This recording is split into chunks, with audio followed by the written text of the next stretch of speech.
All right. What is going on, everybody? And welcome back to another episode of the Fight Podcast. I am your host, SERG VICENTE.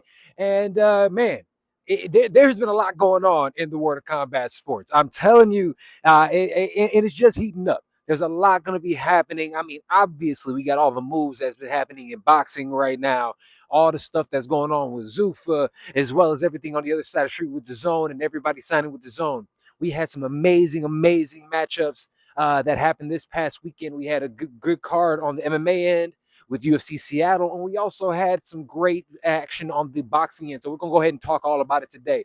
Do me a favor, though, like, share, and subscribe to this video and everything else we have here on the Fight Podcast. I'm telling you, like I told you guys before, Tuesdays and Fridays, we're giving you guys all the video. Obviously, we have clips and stuff for you guys throughout the week, but this is what we get, how we get active. All right. Let's go ahead and jump into it because I'm gonna be keeping it a bean, man. This one this weekend broke my heart a little bit. UFC Seattle, the last style bender, Israel Adesanya, two-time middleweight champion. In my opinion, the second greatest middleweight champion of all time. And look, he goes out there and he's fighting against Joe Pfeiffer. And I'll be honest with you, Joe Pfeiffer is a guy who has never really impressed me. He's one of those guys that when I looked at him, I mean, basic wrestler came off the Contender Series. He hits hard, he's big, but he's not special. It's something really similar that I said about Paulo Costa before. You're good at a lot of things, but you're not special in anything. And that's one thing that I felt about him. But here's the thing, unfortunately, he goes out there, and I say unfortunately, man, because I'm not going to sugarcoat it. I'm a fan of Izzy. I'm a fan of Adesanya. And because I'm a fan of Adesanya, man, I was hoping for him. And especially with Joe Pfeiffer specifically, he went out there and he was poking fun, posting himself with images as an ICE agent arresting Israel Adesanya. And for those who do know me here on the Fight Podcast, y'all know I don't get down with bigotry of any kind. So obviously, I want that guy to take this L. But Adesanya goes out there, man. He's cooking. He's looking good at first. Second round, he's looking, but he gets taken down. And it happens. This is something that I've noticed consistently over the last few fights with Adesanya. He seems like he's starting to get cooking, and then before you know it, he gets taken down, and he doesn't have the skill set to get back to his feet. He doesn't have the energy, the conditioning. I don't know what it is. And one of the big things that I have to say when I'm thinking about Adesanya is this: as much as I love city kickboxing in New Zealand, as much as I'm a fan of Eugene Behrman, the head coach of the team, I'll be very honest with you. I think it is time for Israel Adesanya to leave city kickboxing. I think he's gotten everything that he can possibly achieve from that team. And there's no knock to them. It just seems as if it's like certain coaches in other combat sports, right? When you're there, you're looking at these guys, and essentially you're saying, like, yo, this coach has been there too long. Whether it be Bill Belichick with the New England Patriots, whether it be Phil Jackson with the 98 Chicago Bulls. They felt as if it was a wrap for him, and then that messaging wouldn't get across. And it kind of feels the same way. Now, granted, we've heard things behind the scenes that Behrman and Adesanya really aren't seeing eye to eye, and they haven't for a long time, and that could have something to do with it. But when it boils down to it is this, I think it is time for Adesanya to get a new team, to get a new messaging. And I'll be honest with you, what I would really love to see, and you guys let me know in the comments and stuff, I would love to see, and we're seeing it in boxing right now with Alexander Usyk and Anthony Joshua. Anthony Joshua has gone to Ukraine, and he has been training with Alexander Usyk, the number one pound for pound boxer in the world. And it's this really dope kind of Rocky, Rocky Apollo Creed kind of vibe thing going right now. And honestly, I think we could and should do the exact same thing with Adesanya and Alex Pereira.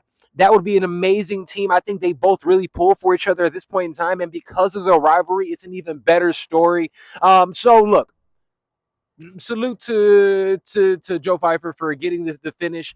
But I think more than anything else, Adesanya lost that fight as opposed to Pfeiffer winning. And here's the thing: I have on good authority for individuals that are actually in the UFC.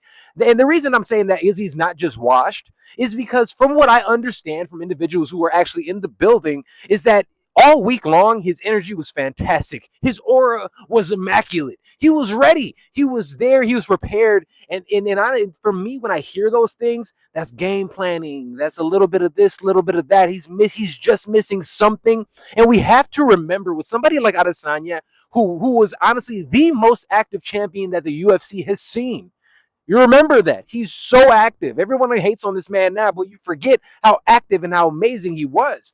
So he goes out there being somebody that was as active as he was. And we're talking about somebody also that got a lot of tread on the tire, right? Over 100 professional wins, over 100 professional fights across all combat sports platforms. I mean, the dude has been doing this for a long time. So I think he needs to change the pace. I think he needs to change the scenery. And if he does that, we might have the opportunity to get the little semblance of who Adesanya used to be. All right.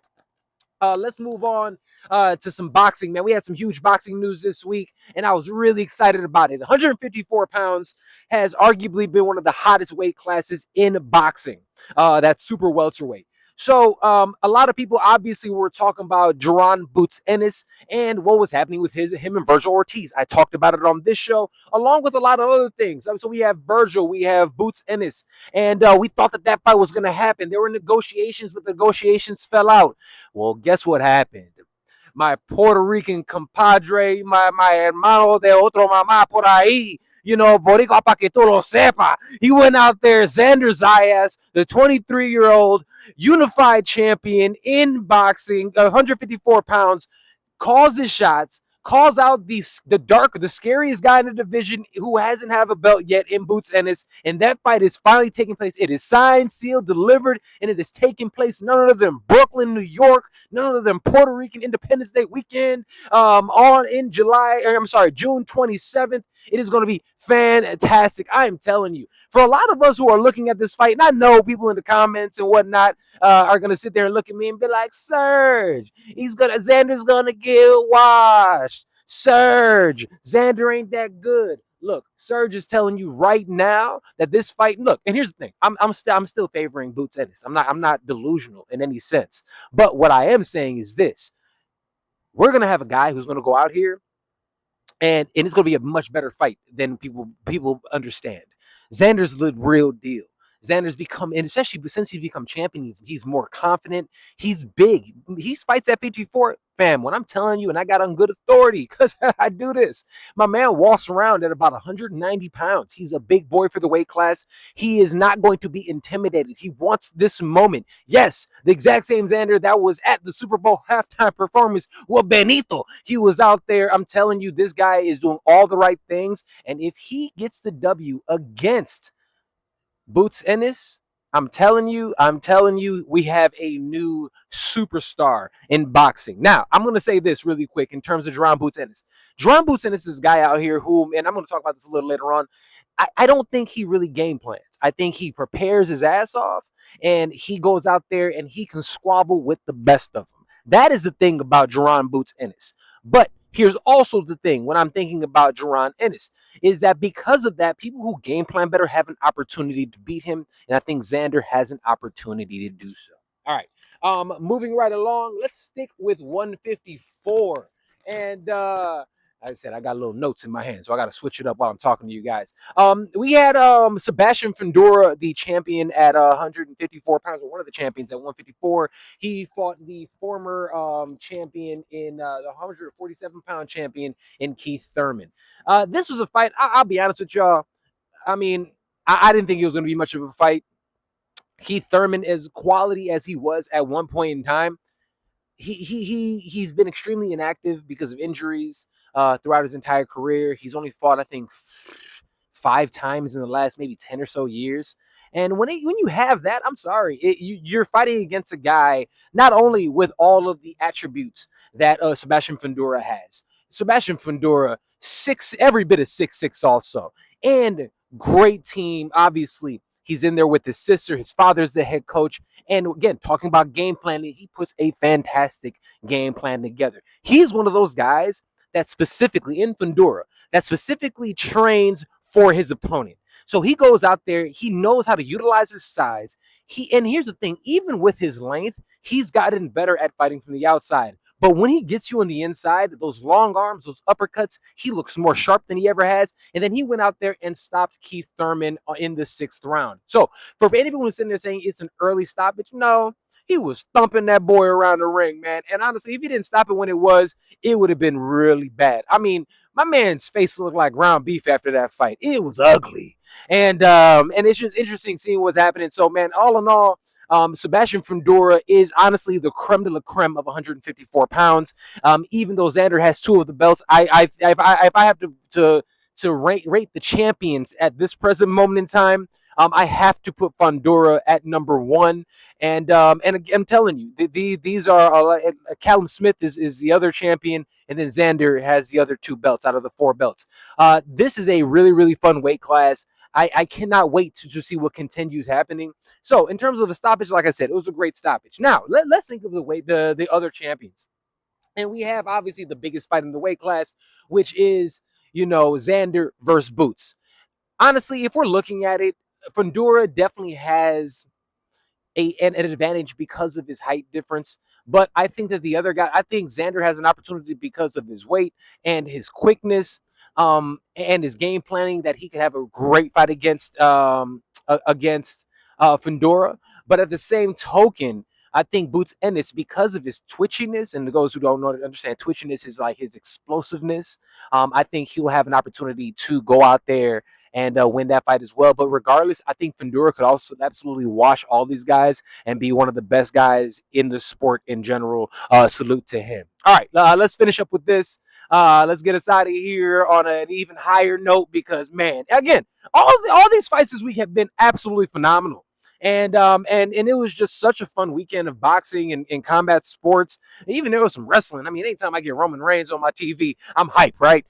So when we're looking at it also, though, we have Moises Atama, the 21-year-old phenom heavyweight out of the UK in Manchester, goes out there against Jermaine Franklin. Jermaine Franklin, who is a tough heavyweight competitor. He's never been finished. He's gone the distance with Anthony Joshua and big names. He's gotten some wins. He's never been dropped or put down in his career. And he went out here against Moises Atama, and Moises Atama stops him in the 5th round. Jermaine Taylor seemed like he was just nervous the whole time. He knew what was coming at him. And when I look at it, man, Moises Atama has everything to be one of the best, if not the best, in boxing. He's 6'5". He's 235 pounds. He fights like a middleweight. I think anybody in the heavyweight division should be worried to get him. Does he need Usyk next? I would like to see it, but I don't think it's going to happen. But I would love to see him against Caballero. Put him in there with the German. I think that would be a fantastic fight, and whoever wins that fight has the opportunity to fight Alexander Usyk to be the face of the heavyweight division, in turn being face of boxing. All right, with that being said, y'all, that's about all the time I have for today. I am Serge Vicente, the host of the Fight Podcast. I love y'all. Do me a favor, like, share, and subscribe to this video, and let everybody know about the absolute best show in all of combat sports and pro wrestling. I'm your host, Serge Vicente. Follow me at the Serge Vicente, and I'll talk to y'all next time right here on the Fight Podcast. Peace.